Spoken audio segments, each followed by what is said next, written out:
Bueno, entonces, pues ya. Digo, a la hora que tú digas. Va. Sí. Buenos días. Vamos a dar inicio a la conferencia magistral el día de hoy. Se encuentra con nosotros Gregorio Hernández Zamora, sociólogo por la UNAM, maestro en ciencias por el DIE, Sinvestap, y doctor en lenguas y cultura escrita por la Universidad de California en Berkeley. Es profesor investigador titular de comunicación, educación y diseño en la UAM Xochimilco. Investiga, enseña y diseña para entender y atender las conexiones entre lengua, cultura y educación. Trabaja con y para estudiantes, profesores, profesoras, mediadores, mediadoras, colectivos e instituciones culturales y educativas en México, Latinoamérica y Norteamérica. Y como ustedes están viendo en la pantalla, la conferencia magistral titulada La idea de diferencia en la educación lingüística. Y me gustaría, de ser posible, que podamos recibirlo con un fuerte aplauso, por favor. Bienvenido.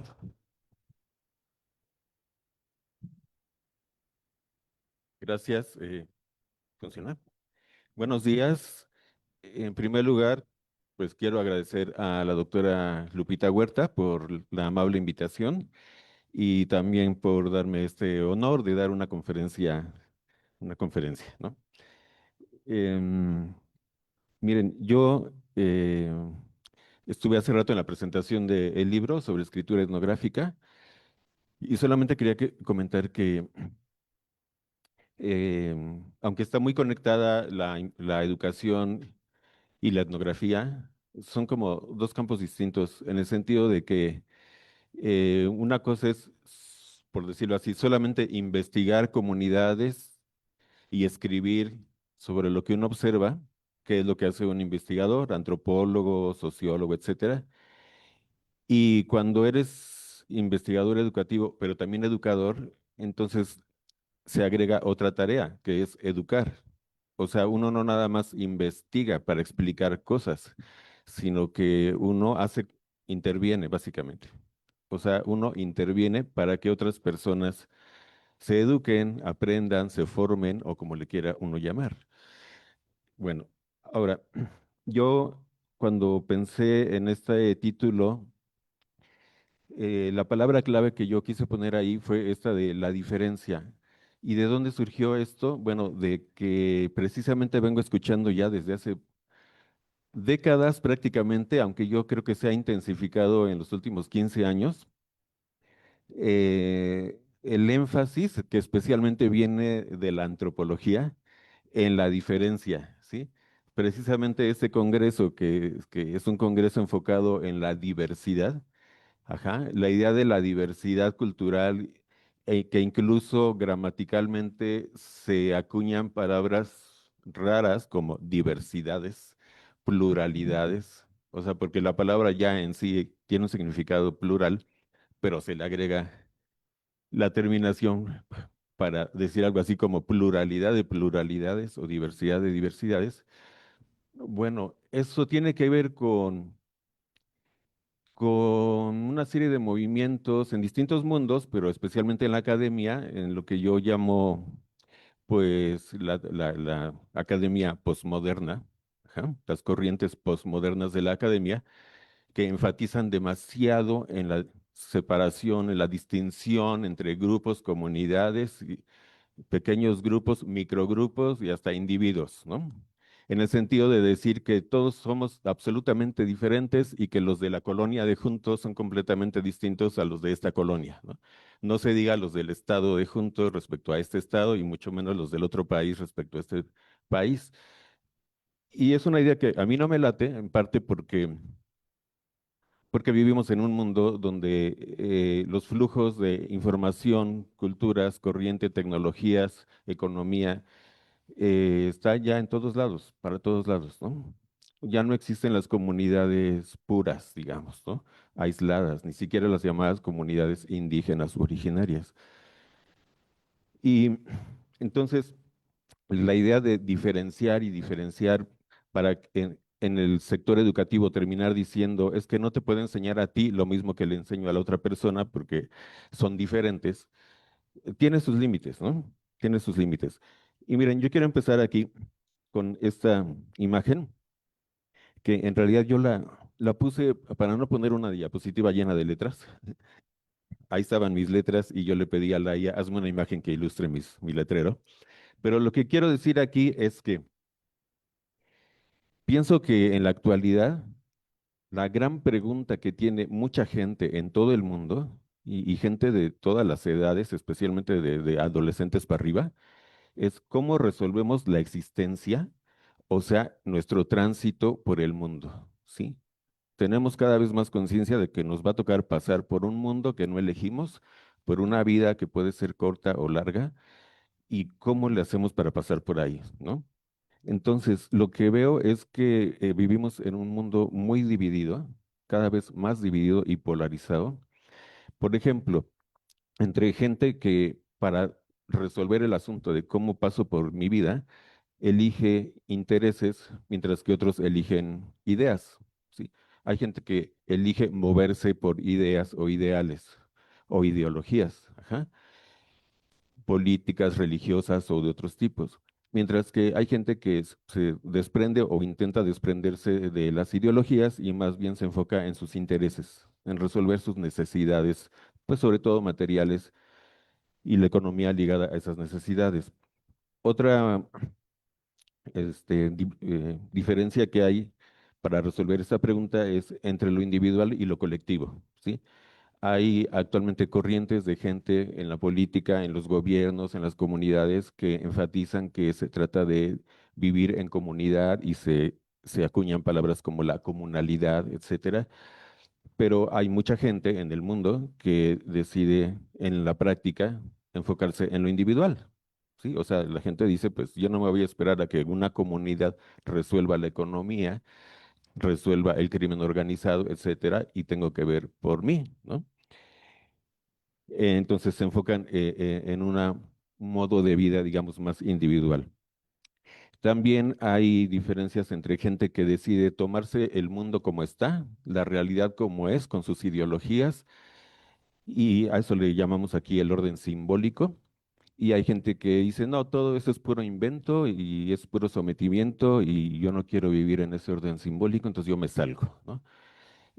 A eso lo simbolizamos con la imagen de la Matrix, de la película de la Matrix, de la diferencia entre vivir dentro de la Matrix, o sea, en el orden simbólico, o fuera de la Matrix. Entonces me salgo de esa Matrix y yo desde fuera, pues, observo y critico el orden establecido, ¿no? También hay gente que se enfoca en una vía económica o en una vía política o educativa o incluso esotérica, ¿sí? El esoterismo ha crecido muchísimo y puedo decir yo que en la actualidad la gran mayoría de las personas que conozco en el mundo académico, y pues no sé si sea una cuestión de género, pero la mayoría mujeres biológicamente, son creyentes completas del esoterismo y lo saben. O sea, son gente que lo ha estudiado y saben leer el tarot y los horóscopos y con detalle, ¿no? Etcétera. Entonces, no es un asunto solamente de los sectores o las clases populares, ¿no? Eh, en fin, y bueno, quisiera señalar otra manera de enfrentar esta pregunta de cómo resuelvo mi existencia en este mundo, que yo lo llamo, ¿qué fronteras elijo yo para vivir? ¿Sí? Fronteras chiquitas, medianas o grandes. Por ejemplo, yo decido que mi mundo realmente el que me importa es el de mi familia, o sea, mi casa, o es el de mi comunidad, mi barrio, ¿no? O es el de mi grupo étnico, ¿no? Entonces yo me declaro, no sé, de alguna comunidad étnica, o mestizo, o francés, o lo que sea. O es el Estado, ¿no? Hay gente que se siente absolutamente segura de sí misma, declarándose 100% oaxaqueño o, no sé, guanajuatense, etcétera. O el país incluso, ¿no? Gente que dice, bueno, mi comunidad realmente es el país, soy mexicano, me importa México, etcétera. Y hay gente que rompe con las fronteras nacionales y dice, no, yo soy ciudadano del mundo y no me limito en mi pensamiento y en mi actividad a, a las fronteras nacionales, que además también son arbitrarias, etcétera, etcétera, ¿no? Bueno, entonces de todo esto surge una pregunta de qué diferencias son las que importan realmente y qué diferencias deberían importarnos cuando estamos en el ámbito educativo, en el rol de educadores, como instituciones escolares o como maestros de grupo, ¿no? Y de qué manera estas diferencias o estas alternativas atraviesan la educación lingüística y la educación letrada en particular. Voy a pasar aquí a esto. Entonces, justamente aquí hice esta otra imagen para no poner puras letras. Por ejemplo, discusiones que a veces son discusiones explícitas o no explícitas, pero que están teniendo lugar actualmente en la educación lingüística y letrada en distintas instituciones. Por ejemplo, si nos enfocamos en la oralidad o en la escritura, o en las dos cosas. Ajá. Pero, por ejemplo, mucho trabajo que se hace en las comunidades, por ejemplo, gente que hace promoción de la lectura, por ejemplo, ahorita que está una feria ahí a un lado de la lectura, en años recientes se ha enfocado mucho más en la oralidad, ¿no? Le dan mucho más peso a la oralidad y dentro de la oralidad a a escuchar la narración oral que hacen otras personas, ¿no? Pero en las escuelas, en muchas escuelas y especialmente en la educación media superior y superior, al menos formalmente, se le da mucha importancia a la escritura, a la experiencia letrada, en el rol de lector y en el rol de escritor. Bueno, también, ¿a qué le damos más peso? ¿A la oralidad estándar o a los dialectos locales o sociales? ¿Sí? Mm, También, ¿a qué le damos más peso? ¿A la escritura normativa o a la escritura idiosincrática? ¿Sí? Las corrientes posmodernas actuales en ciencias sociales y en casi todos los campos de las humanidades, las artes, la cultura, en la antropología, etcétera, etcétera, etcétera, tienden a darle más peso últimamente a las formas vernáculas. O sea, que cada quien hable como quiera, que cada quien escriba como quiera, que nadie venga y te imponga convenciones o normas de ortografía, de puntuación, de sintaxis, de formas y tipos de textos, no, o sea, porque desde ese discurso todo eso es imposición eurocéntrica, hegemónica, normativa y colonialista, así se dice. Y yo no comparto esa opinión, pero ese es el discurso hegemónico precisamente, ¿no? Ahora, ¿a qué le damos más peso? ¿A los usos propios? O sea, a lo que la gente ya sabe, cómo usa la lengua, cómo habla y sus prácticas de oralidad o de lectura o de escritura, o a los usos ajenos, ¿no? Y la escuela típicamente ha sido una institución donde se trata de socializar a la gente con, podría decirse así, con usos ajenos, es decir, con las formas que no conoce precisamente, ¿sí? Es decir, que tradicional e históricamente la escuela se ha considerado una institución de socialización secundaria. Secundaria significa que es al lugar donde vas fuera de tu familia, ¿sí? En tu familia no necesitas ninguna enseñanza formal para aprender a hablar, para aprender las costumbres, pero hay cosas que no aprendes en la familia. Necesitas entrar a espacios institucionales diferentes. Y esa era en buena medida la función de la escuela. Por eso sí importaba que te enseñaran formas distintas a las de tu socialización primaria en la familia, incluyendo lenguas extranjeras o incluyendo géneros de escritura que obviamente no se practican en las familias, en las comunidades y en los barrios, etcétera, ¿sí? Bueno, ahora, esto nos lleva al tema de la diversidad y el lenguaje. En primer lugar, no quiero dar la idea de que yo estoy en contra de la diversidad porque es al revés. ¿Sí? Eh, para mí es un hecho que tanto en la naturaleza como en la sociedad existe la diversidad, ¿sí? La naturaleza me refiero al reino animal y vegetal y mineral. Si hay algo es diversidad, o sea que la vida surgió hace, no sé, 4.000 millones de años con una forma, una primera célula y de ahí se diversificó de manera impresionante. Y lo mismo ha pasado con las culturas humanas. Por lo tanto, cualquier intento de ir en contra de la diversidad está condenado o destinado al fracaso, en mi opinión. ¿Sí? De ahí viene una crítica que yo he hecho desde hace ya muchos años a la idea que aún impera en México. Ha bajado un poco, pero de que en educación debe haber un currículum único nacional y obligatorio. ¿Sí? O sea, un planes y programas de estudio y los respectivos libros de texto que sean los únicos, que todo el mundo lleve eso, ¿no? Y estoy convencido de que eso no es una interpretación, es un hecho. Es un fracaso. ¿Sí? En ninguna reforma educativa, desde la del 93 que conocí más directamente hasta la última, se ha realizado en las escuelas en concreto. ¿Por qué? Precisamente porque hay una diversidad de ideas y de prácticas y de experiencias entre el magisterio, entre las comunidades.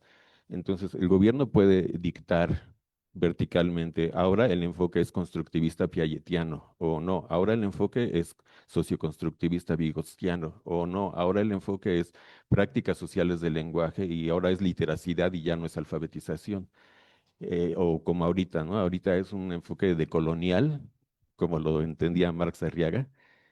eh, pues lo pueden decir, ellos pueden decir lo que quieran y lo pueden escribir en los documentos normativos, pero de eso a que lo hagan en las comunidades hay una gran distancia. Bueno, eh, ahora, el punto en el que yo, digamos, hago un contrapunto respecto al asunto de la diversidad es que yo observo que en esta intención y voluntad de enfatizar la diversidad y la diversidad de las diversidades, se pierde de vista, pues yo diría la dialéctica. O sea, la realidad es dialéctica. ¿Qué significa esto? Que así como hay diversidad, hay unidad, unidad en la diversidad. ¿Sí? En la vida biológica, tú puedes ver el mundo vegetal y puedes decir hay 10 millones de especies distintas de plantas, o puedes decir hay 10 millones de especies distintas de animales. Ajá, pero cuando tú lo analizas con detalle, te das cuenta que detrás de esos 10 millones en realidad hay solo 5 clases distintas de cosas porque hay estructuras subyacentes que son comunes, ¿no? Por ejemplo, todas están hechas de células, todas las células tienen un núcleo, todos los núcleos tienen una molécula de ADN, etcétera, etcétera. O sea que hay muchos elementos comunes y eso se pierde de vista cuando se enfatiza solamente el tema de la diversidad. En educación y en educación lingüística, eso significa que el problema ahí es que tanto la lengua oral como la lengua escrita tienen también algunos elementos que son comunes, ¿sí? No incluso entre lenguas o idiomas, ¿sí? Todos los idiomas, todos, el náhuatl, no sé, el otomí, el francés, el chino, el ruso, el español, por ejemplo, tienen una fonología, tienen un conjunto de soniditos que le llamamos fonemas, ya, así, punto. Todos los idiomas juntan esos fonemas para formar palabras, ¿no? Y esas palabras normalmente tienen funciones gramaticales, como ser un sustantivo, o ser un verbo, o ser un artículo, etcétera, ¿no? Entonces, por ejemplo, decía Vygotsky, el psicólogo ruso soviético, solamente cuando aprendes una lengua, una segunda lengua, que puede ser una lengua extranjera, es que puedes entender tu propia lengua, porque te das cuenta precisamente de cómo las formas particulares de tu lengua son solamente ciertas formas. O sea que la única diferencia es cómo termina la palabra en un idioma y cómo termina en el otro, etcétera. Pero esencialmente son estructuras muy parecidas, ¿no? Y entonces es muy difícil entender esas estructuras comunes si uno solamente está encerrado dentro de un sistema, que puede ser dentro de una lengua dentro de un idioma. Y yo diría, es peor todavía si dentro de un idioma solamente estás habitando un dialecto de ese idioma, ¿sí? Bueno, ahora, en lo que resta, en lo que me resta de tiempo, quiero presentar otro tipo de información, que es un ejemplo de actividad didáctica que yo he realizado con mis estudiantes en la Universidad Autónoma Metropolitana, con estudiantes de licenciatura de primer año, o sea, que están bien jovencitos, recién salidos de la prepa, para mostrar algo que para mí es, en cierto sentido, formas de contestar mis mismas preguntas, ¿no? O sea, ¿qué hacemos? ¿Qué nos interesa que aprendan los estudiantes y cómo hacemos que lo logren, etcétera? Por ejemplo, aquí, en un curso que formalmente se llamaba Taller de Lógica y Redacción, digamos, hay un contenido que está en el programa y que a mí personalmente me parece importante que adquieran los estudiantes, que es la diferencia entre texto descriptivo, narrativo, expositivo y argumentativo. ¿Sí? Y lo que hice yo fue hacer un diseño didáctico que consiste en girar alrededor de una imagen, a partir de una imagen generar esos cuatro tipos de textos, ¿no? Bueno, en este caso particular, todo empezó porque yo el año pasado fui a San Luis Potosí a una actividad en la UPN, pero pues un día me fui de turista y conocí este centro cultural, que era una cárcel, que es impresionante, es hermosísimo, se los recomiendo cuando vayan para allá. Ahora es un centro cultural y ahí, por casualidad, ese día estaba una exposición de una mujer llamada Erika Daborn, una exposición de dibujos que se llamaba Diálogos con la Madre Tierra. Entre esos dibujos eran, como por ejemplo este, eran imágenes muy grandes, como de 5 metros de ancho por 2 de alto, todas como en blanco y negro, no sé si originalmente hechas con lápiz o con tinta. Y estas son algunas imágenes que eran parte de esa exposición.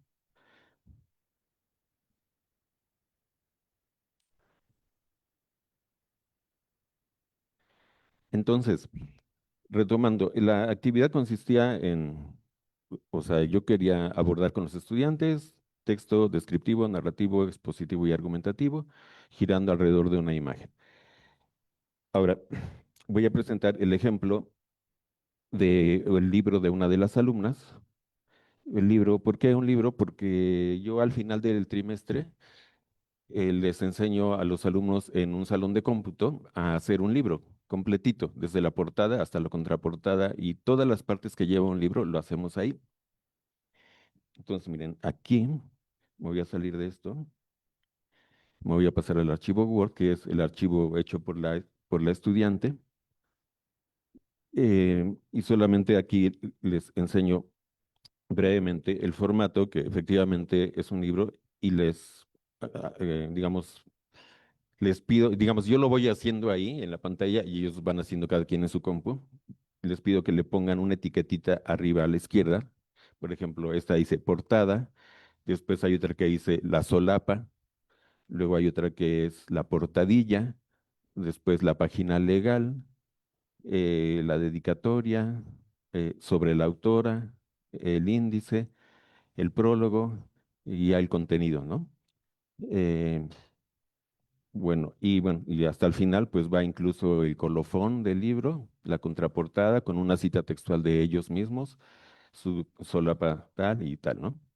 Ahora, aquí em, solamente les doy un pedacito aquí de la solapa de esta chica que se llama Abigail, y ella puso, Abigail Reyes Pineda nació en México el 20 de abril del 2003. A temprana edad comenzó su interés por los géneros literarios de ficción. Todo lo que dice ahí abajo es puro invento, ¿sí? Porque yo llevo unos libros reales y les leo cómo escribió Milán Kundera o quien sea su solapa. Y les digo, ustedes invéntense. Si nunca han publicado un libro, invéntense cómo se llamaría el libro que les gustaría publicar. Y hacen unas cosas bien interesantes. Ahora, nada más quiero señalar por la edad, por la fecha de nacimiento, que ella entonces tenía 22 años cuando fue mi alumna el año pasado, ¿no? Luego, aquí en el índice está esta actividad que le llamamos la tarea 15, que fue la composición de texto descriptivo, narrativo y argumentativo. Ahí está la imagen, esa fue la imagen que yo escogí, la proyecto en la pantalla, en el salón, y les voy a enseñar parte de la secuencia tal cual lo hice, ¿no? Presento la imagen, les digo, obsérvenla, y primero les digo, escribe una lista de palabras que nombren lo que ahí se ve. Vamos a ponerlo así para que se vea mejor. así, sin buscar en la computadora ni nada, solo véanla y escribe. Y por ejemplo, Abigail escribió bagel o bagel, perros, ratas, personas, pan, hamburguesa, queso, pastel, guajolote, salchicha, etcétera. ¿Sí? Eso es súper importante porque para mí al menos me resulta desesperante que la gente no se exprese, ¿no? Y cuando no se expresan, lo que te dicen es que no sé cómo decirlo. Entonces tú tienes que darles palabras o hacer algo para que generen las palabras, ¿no? Entonces, mínimamente que tengan una lista de palabras. Después les digo, ahora escribe un párrafo que describa la imagen. Y les digo algo así como, haz de cuenta que estás hablando por teléfono con una persona que no está viendo la imagen y tú le tienes que describir de manera que se la imagine.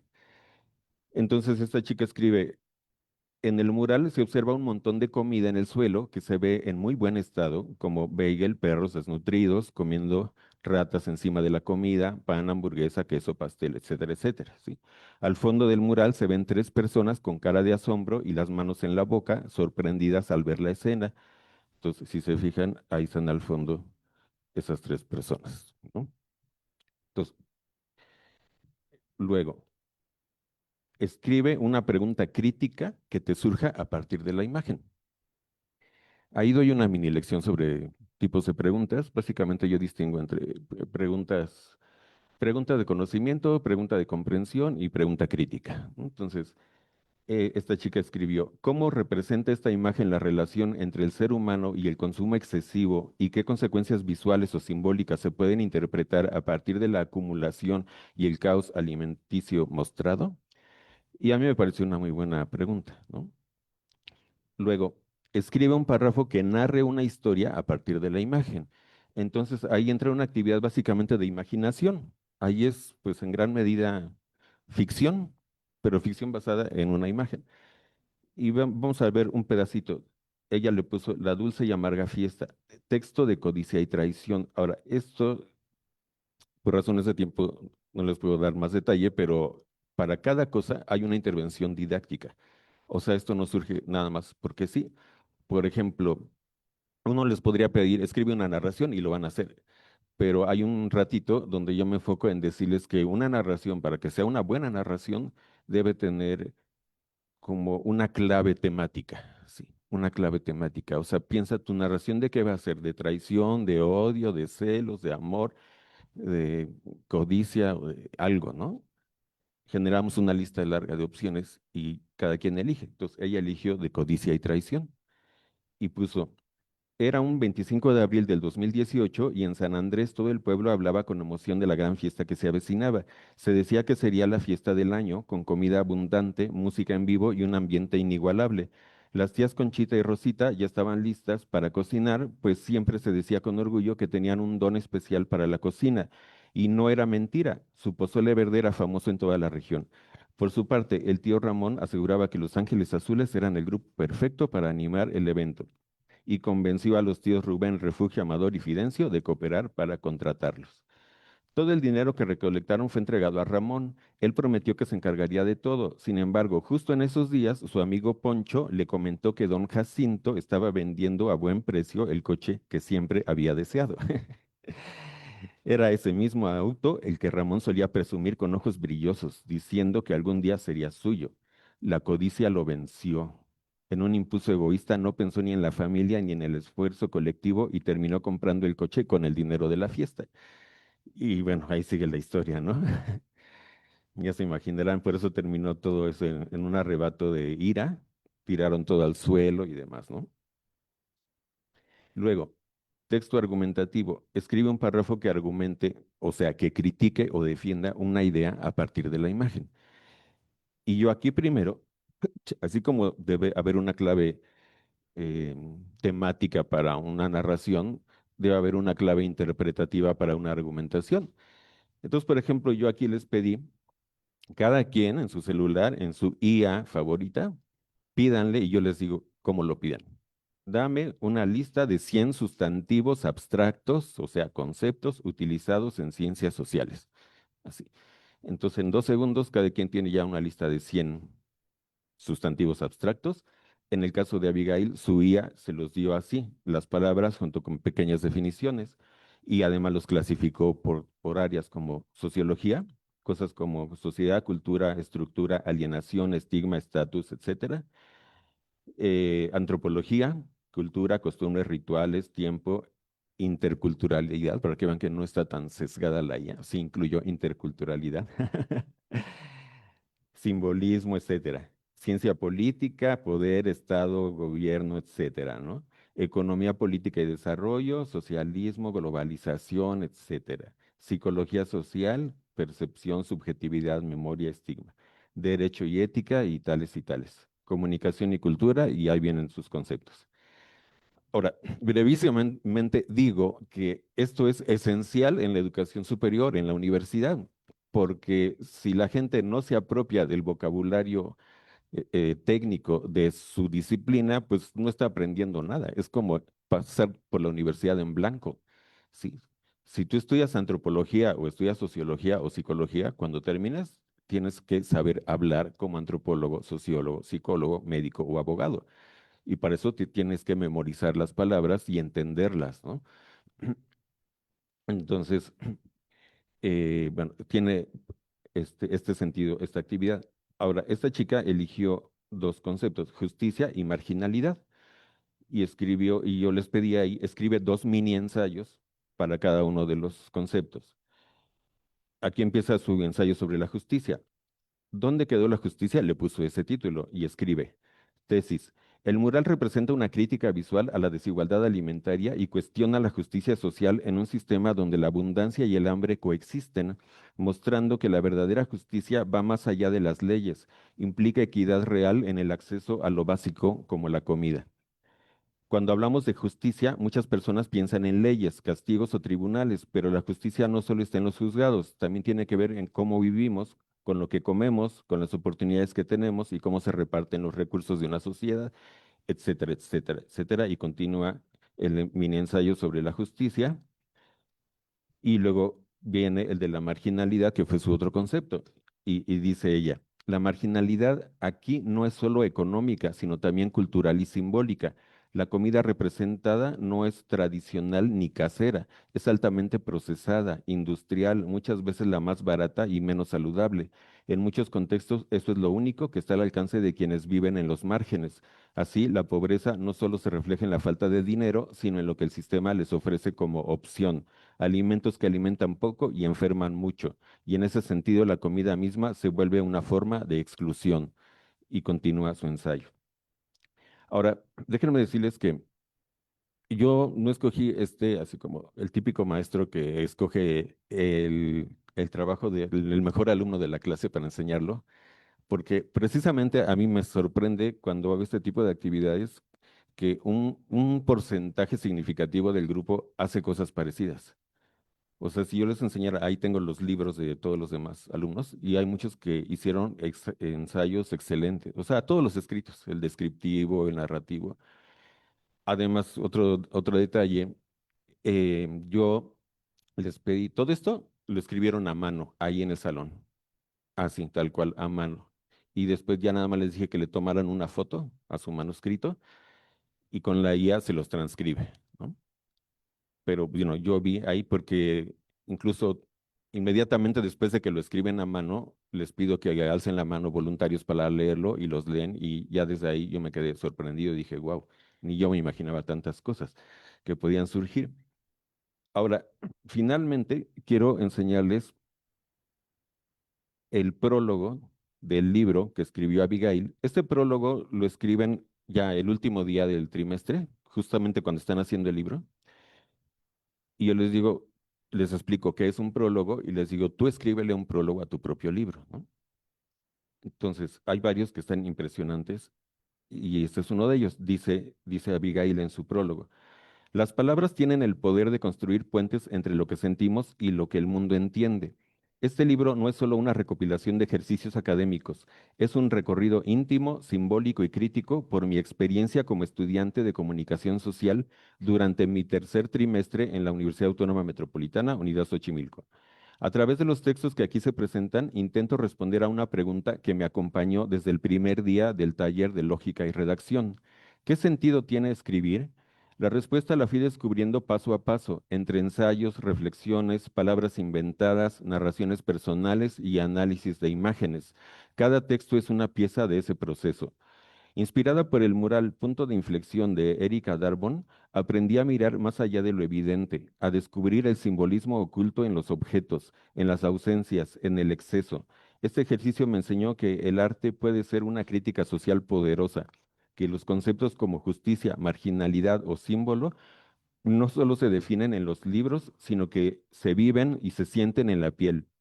En este libro se cruzan lo personal y lo colectivo, desde la narración de mis miedos, sueños y raíces en Santana Tlacotenco, hasta el análisis de la desigualdad y el consumo en la sociedad contemporánea. Escribir me permitió no solo expresarme, sino también entender mi entorno, mi historia y mi lugar en el mundo. Dedico este libro a quienes creen que escribir transforma, porque escribir es resistir, narrar es sanar y leer con atención es un acto de conciencia. Este libro es mi voz, mi mirada y también mi propuesta, que escribir sea una forma de justicia. Bueno, entonces, ese fue el libro de Abigail. Y ahora les quiero enseñar em, este videíto que hice ahí usando una aplicación en internet, que es un mapa del mundo, pues, donde yo le tracé con flechitas el recorrido entre la autora de las imágenes, Erika Darborn, que en realidad se llama Daborn. Este, entonces lo voy a ir poniendo y ahí lo voy a ir.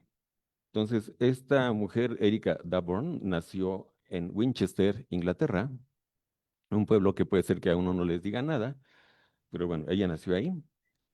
Después fue a estudiar en la Academia Real de Artes en Londres, ujú, a 96 kilómetros de Winchester.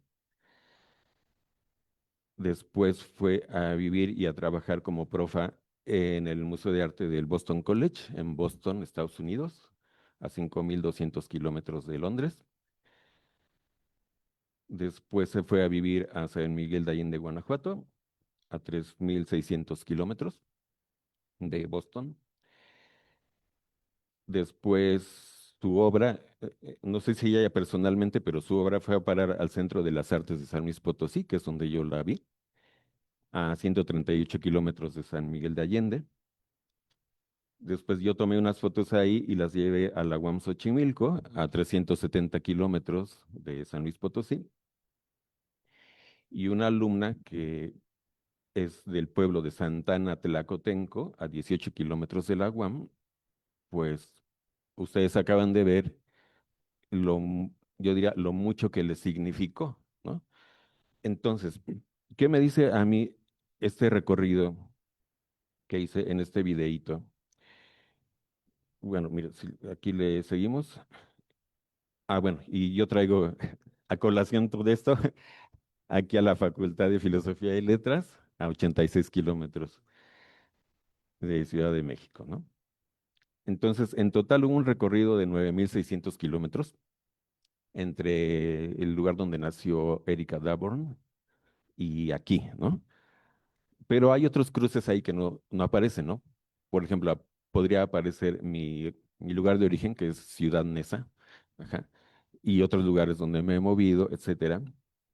Pero para mí es un excelente ejemplo, yo diría, de interculturalidad, pero interculturalidad vista y entendida a nivel global, literal. O sea, aquí se están cruzando distintas culturas, idiomas, naciones, textualidades, lenguas, formas lingüísticas, ideas también, porque las imágenes de Erika Dabón son discursos, hechos con imágenes, son discursos críticos, etcétera. Pero a la vez, digamos, lo que yo diría, el discurso, los discursos que elaboran los alumnos, los estudiantes, como Abigail, no surgirían espontáneamente. Eso no existiría sin la intervención y sin la mediación educativa. Sí. Si Abigail o todos los estudiantes no fueran a una aula de clases en una universidad donde tuvieron varias sesiones, donde hicieron todo eso, eso no existiría. simplemente, ni se hubieran enterado que existía Erika Davor, nunca hubieran visto esas imágenes, mucho menos hubieran redactado ese tipo de textos, eh, nada de eso hubiera pasado. Entonces, por eso yo creo que no debemos perder de vista ni desestimar el papel de la educación y de las instituciones. Entonces, a mí no me checan los discursos que ahora dicen que, bueno, es que miren, el mayor de los reduccionismos que he oído en mi vida es el que hacía Marx Arriaga, pero bueno, quedó escrito en los libros de la NEM, ¿no? O sea, eso ahorita es política educativa oficial en México, esa idea de que nadie enseña nada a nadie, ¿no? Es una manera reduccionista, además de tomar de Paulo Freire, porque sí lo he leído, pero esa idea de que nadie enseña nada a nadie eh, es, es bien dañina. Pero sobre todo, a mí lo que me sorprende es que esa idea yo se las escucho principalmente a gente que son académicos e intelectuales, en muchos casos de origen social de clase media o alta, en muchos casos son gente que directamente son de los países del norte o que son, digamos, mexicanos o latinoamericanos, pero que tienen raíces directamente, o sea, que son hijos o nietos de españoles, franceses, ingleses o gringos. Ajá. Y que son la gente que yo, lo que creo, eso es una mera hipótesis, es que tienen una especie de, como de trauma, un trauma parecido al de los alemanes después de la Segunda Guerra Mundial. O sea, los habitantes de Alemania después de la Segunda Guerra Mundial, sobre todo los jóvenes, o sea, los hijos y los nietos de los nazis, pues ellos no hicieron nada, ¿no? Ellos no masacraron a los judíos, pero en la conciencia nacional de Alemania quedó durante muchas décadas ese trauma de que ellos se sentían opresores y genocidas y todo eso, y entonces se volvieron como muy susceptibles a tratar de herir, incluso con el pétalo de una rosa, a los demás, ¿no?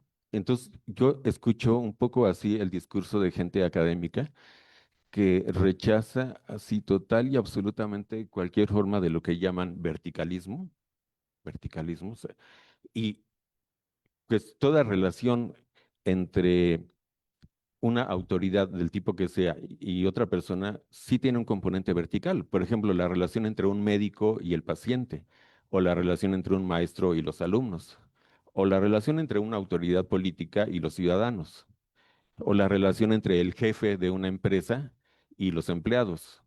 O sea, tiene un componente vertical porque hay una jerarquía, ¿no? Porque hay un mayor grado de responsabilidad y, eh, por ejemplo, en los talleres de oficios, o sea, mi intuición de que esta idea parte de un trauma es, no sé, a veces pienso que porque tal vez nunca trabajaron de niños, pero bueno, yo vengo de Ciudad Neza y ahí la mayoría de la gente, desde que son niños, trabajan, ¿no? Yo trabajé en talleres de automotrices, o sea, hojalatería, pintura, mecánica y carpintería.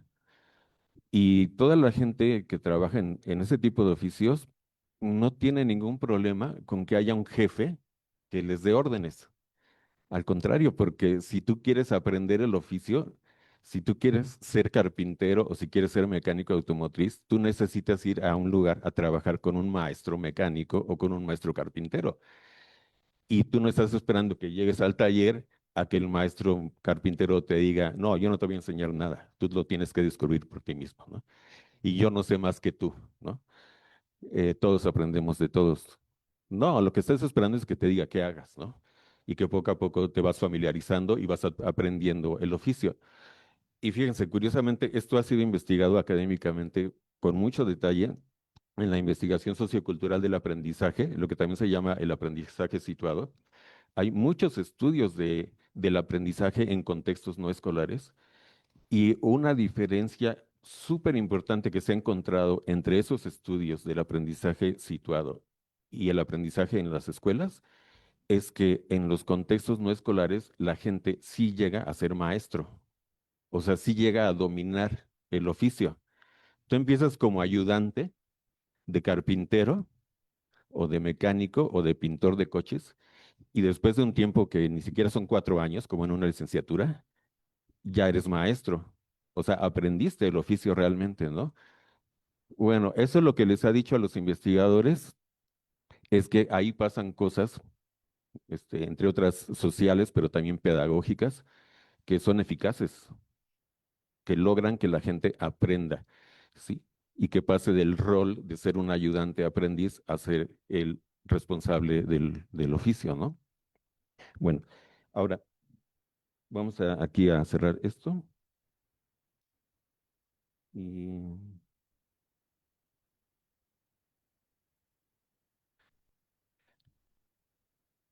entonces ya, con esto cierro, con esta reflexión y con esta pregunta, retomando la pregunta sobre las diferencias. Pues yo me hago la pregunta, entonces, ¿cuáles son las diferencias que importan? Y yo digo que sí hay diferencias que importan e importan mucho en la educación en general y en particular en la educación lingüística. ¿Como cuáles? Por ejemplo, la diferencia de que hay mayorías sociales que no dominan ni su lengua materna versus minorías que dominan varias lenguas. Sí, es un hecho, si ustedes lo saben, hay niños que hablan 3 idiomas y los escriben. Ja. Mientras que hay niños de 22 años que, que, bueno, no vamos a describir cómo escriben. Bueno, para que vean, esa es una diferencia que me parece que es importante no perderla de vista. Luego, diferencias en el nivel y modo de dominio según el contexto. Por ejemplo, si a nosotros nos interesa como educadores, como profesores o como instituciones educativas, si nos interesa o no que nuestros estudiantes eventualmente tengan entrada, tengan acceso al mundo académico o económico o laboral o al mundo nacional, etcétera, pues entonces necesitan aprender ciertas cosas. Y entre esas cosas están ciertos modos de manejar el lenguaje oral y escrito, ¿no? Entonces, si nosotros nos ponemos en el plan NEM de no, aquí nadie va a enseñar nada ni aprender nada, básicamente es como decirles, o sea, como la NEM es el programa de la educación pública, es decirles a la gente que va a las escuelas públicas, para ustedes va a seguir cerrado todo esto. O sea, todos estos mundos de los empleos de alto nivel, de los empleos bien pagados, de los empleos profesionales, del trabajo académico, cultural, científico, etcétera, esto está reservado nada más para nuestros hijos, que son los hijos de todos los. Eh, si no lo han hecho, les invito a que busquen pues ahora es en la IA, ¿no? Antes era Google. Escuelas a las que han ido los hijos de los más altos dirigentes de Morena. Véanlo, y ahí están las respuestas, ¿no? Em, luego, em, y un ejemplo son justamente los teóricos de las diversidades, tanto en el mundo, en el campo de la antropología, de la investigación educativa, de los estudios sociales, de las humanidades, pues son la gente que defiende la idea completamente horizontalista. Este, pues que todos escriben, bueno, para empezar, hablan varios idiomas, y entre esos idiomas son idiomas europeos, ¿sí? O sea, hablan alemán, inglés, francés, español, etcétera. También lo escriben, y también escriben y saben escribir en los registros y en los géneros adecuados para que les publiquen libros, capítulos, artículos. Ajá.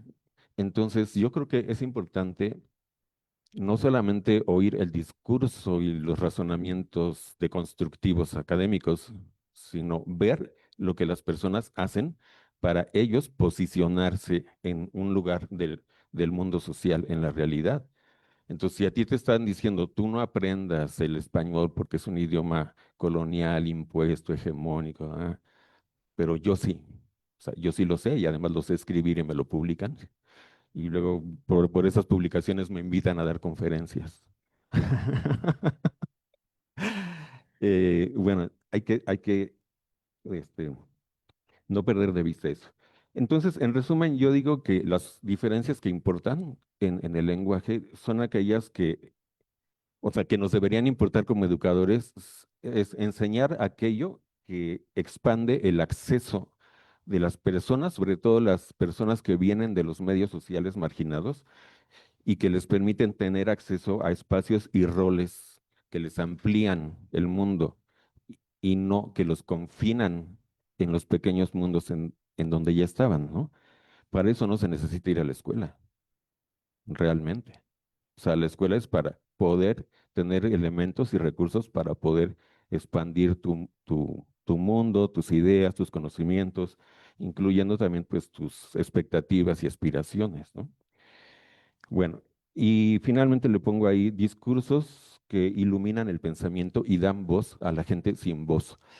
Y ese lo dejé ahí porque es justo lo que yo veo en los escritos de estudiantes como Abigail y otro montón que están ahí, que justamente yo veo que, porque ellos lo dicen, ahí ya están hablando por sí mismos, no soy yo hablando por ellos. O sea, Abigail escribió, yo aquí aprendí y entendí y pude reflexionar sobre esto y aquello.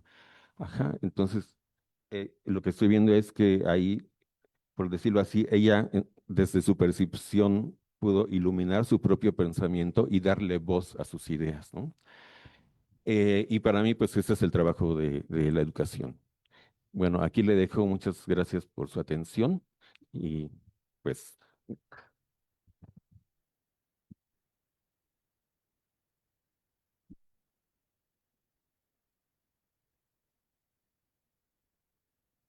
Pues la verdad es muy interesante todo lo que nos has compartido.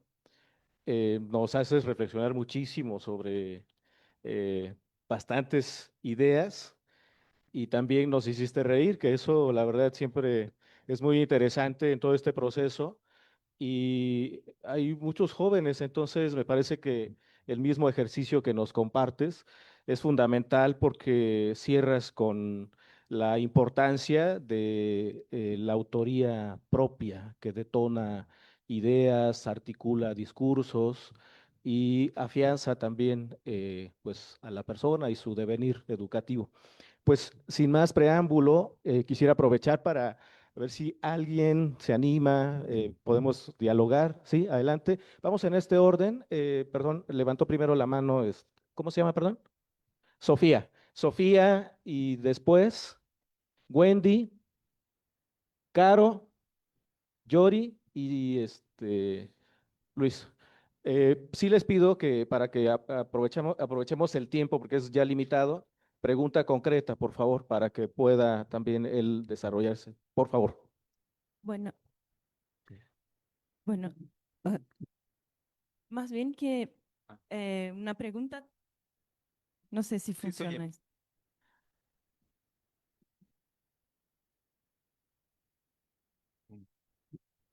Súbele el volumen. Ah, ahora sí. Bueno, em, quería nada más hacer un comentario, agradecer la oportunidad de reflexión. Em, yo quería pensar que sería bueno distinguir esta noción de unidad que está opuesta a la diversidad o que está pensada como algo que hay que tener en cuenta y también poner otra idea que es la de complementariedad, porque no son iguales y en este momento me pareció que es importante pensar que tampoco el acceso a herramientas de poder como la escritura académica, eh, son, el llegar a estas herramientas es un camino que puede ser vertical, pero también puede ser muy violento. Y pensar interculturalmente y también reconocer conocimientos que están más allá de este conocimiento académico, puede ser pensar más bien no tanto como en el vector, sino que en la metodología. Y también hacer un poco esta distinción entre lo que parece ser jerárquico y estar en un puesto jerárquico en una autoridad de conocimiento no son necesariamente cosas iguales. Por ejemplo, en la oficina del maestro de un saber, no sé, de un taller, el conocimiento y y el puesto de conocimiento no significa necesariamente una jerarquía. Y para eso traigo a la reflexión de un maestro que tuve yo en el campo, que es un guardiano de semillas que yo soy de la ciudad, nunca estuve en el campo, pero en este momento estaba ahí con él y haciendo, sembrando y no sabía nada y siempre empezábamos el turno con una pregunta que él me hacía como, ¿qué crees que podemos hacer ahora? Y yo, bueno, no sé, decime tú. Y él decía, no, decime tú y ahí partimos de dos ideas y no solo una. ¿Qué es esa noción de complementariedad? De que, bueno, nadie ensina a nadie, no, aprendemos con nosotros y esto es más complementario que jerárquico. Bueno, esto me pareció importante hacer estas distinciones. Gracias. Por favor, sí, Wendy, ¿verdad? Sí, adelante, por favor. Hola, buenos días. También agradecerle porque me pareció pues muy fructífera esta conferencia. Y bueno, yo soy docente de la Universidad Intercultural del Estado de México y somos de la licenciatura de Salud Intercultural. Entonces, yo también, bueno, más que una pregunta, es un comentario. Pero creo que es súper interesante lo que menciona porque sí, el conocimiento muchas veces lo queremos ver vertical y realmente es horizontal. Realizamos algo que se llama vinculación comunitaria, en el cual nosotros vamos y damos atención clínica y pues queremos dar un beneficio a la comunidad en el área de la salud, pero también nos damos cuenta que no es solamente como nosotros llegar a imponer o solo llegar y hacer algo por la comunidad, sino que la misma comunidad es la que te enseña cómo nosotros tenemos que ayudarles. Entonces, este intercambio de saberes pues son súper importantes y sí es cierto, o sea, todos aprendemos de todos. Y bueno, eso sería todo. Gracias. Gracias. Sí, por favor, adelante, adelante. Bueno, yo me llamo Carol, soy estudiante del segundo semestre de la Universidad Intercultural del Estado de México, plantel Xonacatlán, y me pareció muy interesante su punto de vista porque la forma en la que hablamos no es solo un lenguaje, es parte de quienes somos. Cada palabra cuenta una historia, habla de nuestra familia, refleja nuestra identidad y la forma en la que podemos llegar a ver el mundo. Por eso la diferencia lingüística no debería verse como un error, sino como una riqueza. Pero muchas veces la escuela impone una forma correcta de hablar y al hacerlo también se puede sentir que está mal. No solo se corrigen palabras, se toca una identidad y humanizar la educación lingüística implica algo simple pero demasiado profundo, dejar de corregir primero y empezar a escuchar, reconocer que cada forma de hablar puede tener cierto valor y que al entenderla también entendemos mejor a la persona. Y mi pregunta sería, ¿cómo cambiaría el aula si todas las formas de hablar fueran vistas como valiosas desde el inicio? Muy bien, gracias. Y adelante, por favor.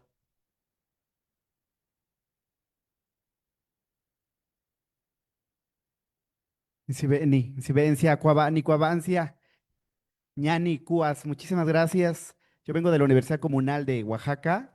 Eh, Muy rápido, muchas cosas interesantes. También no estoy de acuerdo en muchas cosas que comentó, eh, porque además son temas violentos. Hay guerras, ¿no? En donde creo que me parece que hay que visibilizar las guerras que existen en la academia y en la palabra, como lo dijo la compañera. La palabra genera mucha violencia, bueno, la universidad incluso, ¿no? Pero bueno, la primera pregunta, ¿cómo hacemos que esas investigaciones se vuelva política pública? ¿Cómo lo hacemos que la gente de a pie, la gente que está vendiendo allá tamales, lo vuelva realidad?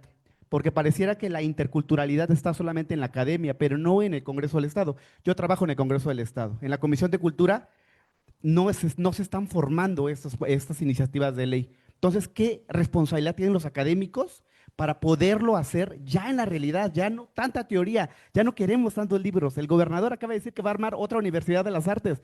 Tenemos bastantes universidades. Lo que queremos más bien es la bolsa de trabajo, esto que se vuelva realidad. ¿Qué propone la academia o qué propone como investigador para que esas palabras, oralidades, lenguajes, conceptos se conviertan en política pública? Y la otra pregunta sería, ¿por qué no estás de acuerdo que algo como en la comunalidad? Entiendo que la comunalidad se confunde mucho con la comunidad. y son conceptos bien distintos. Es como cuando confunden comunidad con comunismo, ¿no? Entonces, creo que la comunalidad no tiene que ver con la colectividad. Por un lado está la colectividad, por un lado está la comunidad, es como el territorio y la territorialidad. Entonces, me gustaría saber por qué no estás de acuerdo y hiciste una parte donde yo no estoy de acuerdo con esos conceptos, ¿no? De colectividad, sobre todo porque no hay que olvidar, al menos yo que soy formación de artes, sí se sigue pensando que la música de Chopin, Beethoven, la escuela de danza folclórica, sí están en una hegemonía completamente violenta y que desvincula los conocimientos comunitarios como es el maíz, como es el frijol, como es el cacahuate, incluso se convierte como una ontología o una ontoepistemología exotérica. Como en vez de conocer este conocimiento comunal, se piensa que es folclore, ¿no? Y es completamente distinto. Tenemos al Palacio de Bellas Artes que sigue reproduciendo este mecanismo de poder. Gracias. Gracias. Eh, Luis. Luis. Este, si nos vamos, no sé, a la prehistoria, que es cuando nace la escritura, que por cierto no fue en Europa, sino que fue en Asia, cuando no había una sociedad estratificada, pero que fue el inicio de, así lo citan los historiadores, que yo tengo la desgracia de ser historiador. Entonces, sí, antropólogo e historiador, ¿no? O sea, los dos puentes. Y cuando la escritura se desarrolla en las primeras civilizaciones, era algo que no estaba para todos, o sea, era para grupos reducidos. Entonces, esto es por un lado, porque la idea no viene solamente de lo que llamamos el viejo mundo, sino que es una idea que los griegos retomaron de los asiáticos, incluso el trabajo antropológico, ¿no? Josué en la Biblia, ve a ese pueblo, ve cómo viven, averigua qué onda y vamos a matarlos porque queremos las tierras. Así fue. Quien no me crea, lea la Biblia. Había un propósito religioso, ¿no? Yo al menos, pues que soy creyente lo veo así, pero si lo ves desde el otro punto de vista, desde ahí tenemos el ver al otro distinto a mí, como lo hacían los griegos, son las primeras premisas, de un conocimiento humano, pero lamentablemente deshumano, también. Y entonces decir, bueno, estamos viendo que la horizontalidad de la educación tiene estos dilemas y la verticalidad tiene estos. Salimos del vertical para el horizontal y si lo podemos ver como una brújula, el norte tiene sur y el este y el oeste, y podamos situar el conocimiento como una coordenada en donde no podamos perder en todo el lienzo, ¿no? Y lo importante, pues, usted lo está ratificando, ¿no? Que la educación, o sea, la educación, perdón, sino la escritura, pues es un poder, ¿no? El poder de expresarte, de poder comunicar una idea, de poder generar este conocimiento a través de el uso adecuado de ciertas palabras, que es lo que llamamos sintaxis y todo lo demás, ¿no? Y vemos también ahí la cuestión de los idiomas. El compañero anterior se presenta no en su lengua y y pues yo pude haber iniciado haber siendo Ereb Tov Shalom Uker Tok, ¿no? Que es hebreo y decía, pues como mis ancestros, algunos fueron hebreodescendientes que después se volvieron, por cierto, cristeros y tampoco les fue bien. Entonces, tenemos todo este proceso, ¿no? O sea, es que si lo vertical no funcionó y lo horizontal tiene estos problemas, ¿por qué no situarlo como una coordenada dentro de una brújula? En algún momento se va a tener que replantear. Y eso sería todo. Va. Muchas gracias. Luis, perdón, si Sí, tenemos muy poquito tiempo, sí, es lo lo que que... puedas en 3 minutos, Ok, sí, por exacto. favor. Bueno, voy a comentar en desorden, empezando por lo último. Em, mira, el primer comentario que hiciste, que hizo la última persona, Luis, lo que la escritura, sí, históricamente, desde su origen hasta la primera mitad del siglo XX, era un tipo de conocimiento reservado para una minoría de la sociedad. Ajá. No fue sino hasta el siglo XX y especialmente después de la segunda mitad del siglo XX, que se empezó a convertir en una política pública en muchos países, enseñarle a toda la población a leer y escribir. Eso se le llamó alfabetización.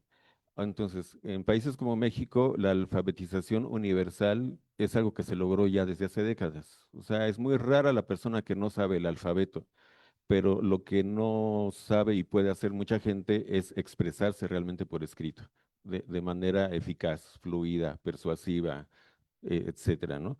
Entonces, yo creo que parte de nuestro trabajo consiste justamente en darle acceso a la gente de ese recurso, simplemente.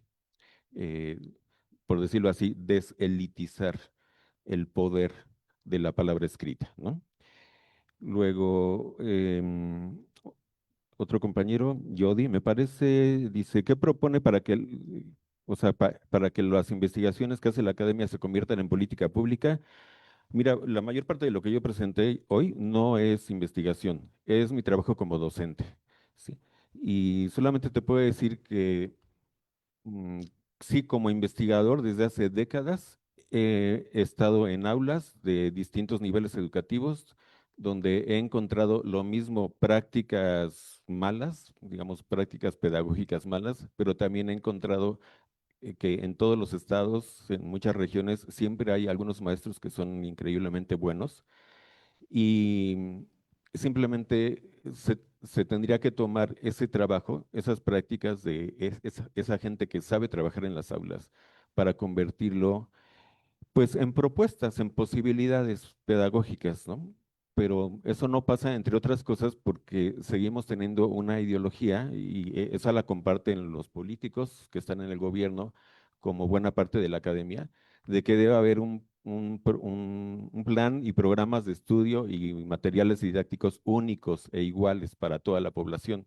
Entonces, nunca va a pasar que si hay un maestro que se sale de ese plan de estudios, se le tome en cuenta, ¿no? Em, bueno, entonces ahí es un problema justamente de reconocer, si pudiéramos verlo así, justamente es un punto de crítica a la verticalidad político-educativa, el hecho de que el trabajo que se hace horizontalmente en las escuelas no vale, no tiene el mismo peso. ¿Sí? Aquí funciona exactamente, ahí sí funciona la verticalidad y la jerarquía en la política, ¿sí? Cambia el presidente de la República por su propio dedo nombra a un secretario de Educación, que generalmente es un político afín a su partido y no alguien que sea capaz en educación.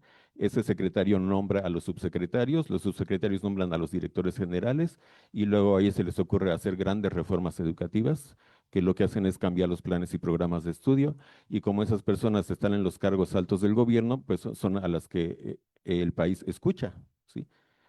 Cuando abre la boca un subsecretario o el secretario, van todos los medios a ponerle el micrófono, pero si el que está hablando es un maestro de escuela, nadie lo pela, ¿no? Bueno, lo de que si yo estoy en desacuerdo con la idea de la diferencia entre comunidad y comunalidad, no, lo que señalé en la primera diapositiva es que estamos en el mundo con esos dilemas, ¿no? Entonces, hay gente que elige más una vía individual, más individualista, hay gente que elige más una vía pues digamos, comunitaria o social para inscribir ahí su modo de existencia, ¿no? Me parecería difícil decir que una es la buena y la otra la mala, pero simplemente están ahí, son opciones que la gente toma, ¿no? Y nosotros como educadores pues deberíamos tomar en cuenta eso. Bueno, un último tema para cerrar aquí.